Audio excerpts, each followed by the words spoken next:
Live. How's it, guys? Welcome to the show. We've got an exciting episode for you tonight. We're talking about all the exciting upcoming NFT projects for January 2022. So first of all, I want to just show you some Opensea data over here. I'll show you what's been happening. Can you see that, Eth? Got it. Yeah, we're good. We got Opensea monthly volume.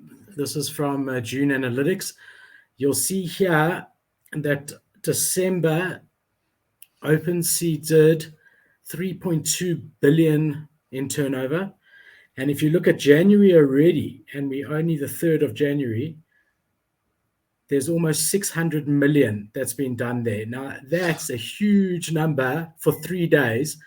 Massive. I honestly think we're on track, if all things stay the same and continue, to have the best month ever here. I mean, if you look here at June was 328 million. So we already are almost double the whole of June.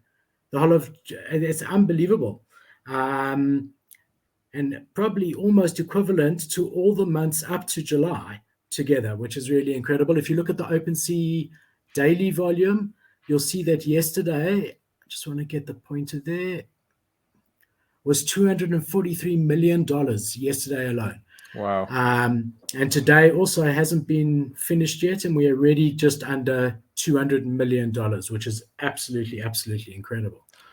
And one thing too that you have to keep in mind when you're looking at this stuff is the number of Opensea wallets. I think there's something like less than 1 million Opensea wallets currently.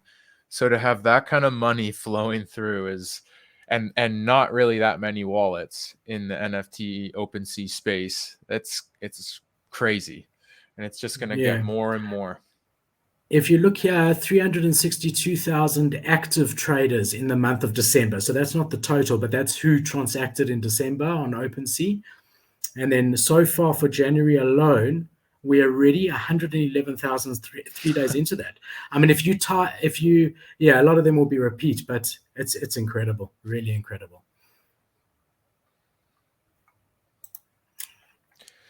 And then we've got this, which could have been one of the reasons why we spiked. We have another mega mutant serum sold for a ridiculous amount of Ethereum. Like, that's crazy. 1,542 ETH, 5.8 million. So this was bought by the CEO of Chain Protocol. And I guess he's going to have some sort of plan to do something with his serum, probably a live stream, just like the last one. And I'm just excited to see what comes out of this thing. But I think this is probably another reason why we had a big spike in Opensea, not only Opensea, but the floor price of mutant apes, right? That floor has gone up, and if you can't get a mutant, maybe try getting something else. Maybe just get your first NFT ever.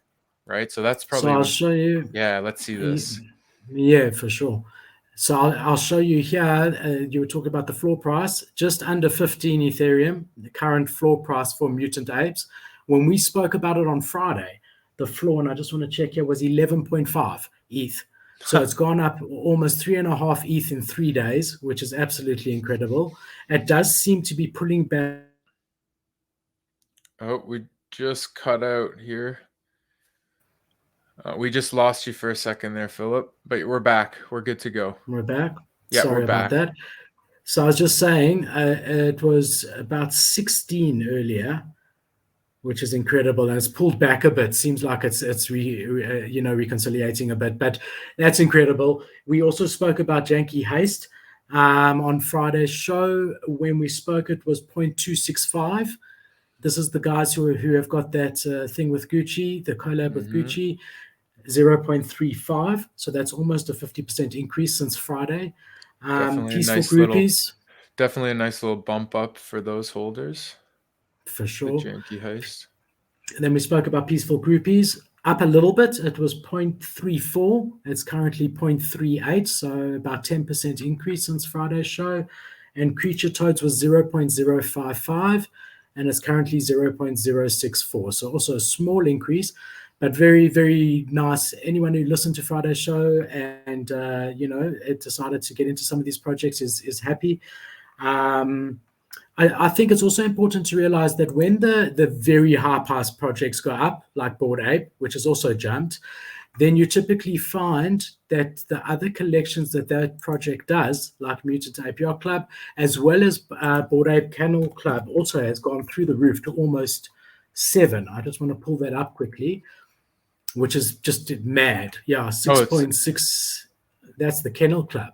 Yeah. So when the main project goes up, you always find a trickle down to their sub collections. So we did talk about it a bit on Friday, that it's a good move to buy the Bored Ape Kennel Club when you see the mutants and the Bored Apes moving, but it applies across the board. So if you look at Gutter Cats, for example, the main collection has mooned to about 7 ETH from about 4 ETH, but so has Gutter Dogs, Gutter Rats, Gutter Pigeons. Their 3 sub-collections have all gone from under 1 ETH to about 1.5 ETH, around about there. So It's always a great tip to buy the sub collections when you see that the main collections have already mooned. And also, a lot of people, most people can't or don't want to commit that amount of money. So instead of buying in to the Bored Ape Yacht Club at 70 ETH, you could get yourself a Bored Ape Kennel Club for 6.6 ETH. This is one of the most expensive projects. But again, I mean, if it applies to any budget. There is a collection, let's say at 1 ETH, the sub collection will be at 0.1 ETH and would have risen. So that's always a good little trick. And they're often linked together, like you said. When the main collection goes, the sub collection will go, and if the sub collection just catches fire all of a sudden, that's going to bring more eyes to the main collection as well. So it's all interlinked. 100%. And the other thing that we often see is that when there's a big pump on a big project like Bored Ape Yacht Club, Cool Cats, any of those big boys, we typically find a few days later, the medium range NFTs start pumping. And a few days after that, the lower priced NFTs start pumping. So it's almost like, the guy sold his Kennel Club and now he's got 6.5 ETH and he buys 5 Lazy Lions or something to that effect. So you find that Lazy Lions will go up, and it has gone up, and Cyberkong's VX has gone up, and the main collection has gone up hugely. And then you'll find the smaller under 1 ETH projects are also going to move a few days after that. So that's typically a cycle that you see, and an interesting thing to watch out for.